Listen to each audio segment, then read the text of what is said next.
ഇവരാദ്യം പ്രചരിപ്പിച്ചത് ധൈര്യമുണ്ടെങ്കിൽ സ്വരാജ് മത്സരിക്കൂ എന്നായിരുന്നു.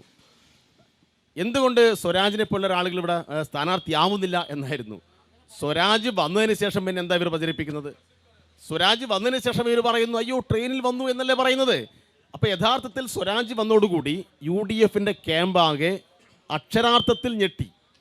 അപ്പോൾ അതിനുശേഷം പിന്നെ സ്വരാജിനെ കേന്ദ്രീകരിച്ചുള്ള ചില വർഗീയ പ്രചരണങ്ങൾക്കെല്ലാം ഇവർ നേതൃത്വം കൊടുത്ത അനുഭവം നമ്മൾ കണ്ടു.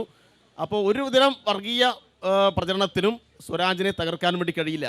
ഞാൻ ഇന്ന് രാവിലെ കേട്ട ഒരു മൈക്ക് അനൗൺസ്മെന്റ് എന്താണെന്ന് അറിയുമോ ശരത്തെ? കേൾക്കുന്നുണ്ട്. ഓപ്പറേഷൻ സിന്ദൂർ സമയത്ത് പാകിസ്ഥാൻ അനുകൂല യുദ്ധവിരുദ്ധ നിലപാടെടുത്ത, ശബരിമല വിഷയത്തിൽ വിശ്വാസത്തിനെതിരായ നിലപാടെടുത്ത ആൾക്ക് വോട്ടില്ല എന്ന്.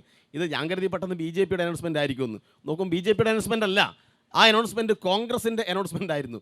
അപ്പോൾ ആര്യാടൻ ഷൗക്കത്തിനും ഇവരുടെ ഈ UDF സംവിധാനത്തിന് പ്രത്യേകിച്ച് രാഷ്ട്രീയം പറഞ്ഞു നിൽക്കാൻ വേണ്ടി കഴിയില്ല. കുറച്ച് വർഗീയത, മതം, അതുമായി ബന്ധപ്പെട്ട കാര്യങ്ങളൊക്കെ ചേർത്ത് എന്തെങ്കിലും തരത്തിൽ ഒന്ന് നേട്ടമുണ്ടാക്കാൻ വേണ്ടി കഴിയുമോ എന്നുള്ളതാണ് ഇവരുടെ ആലോചന.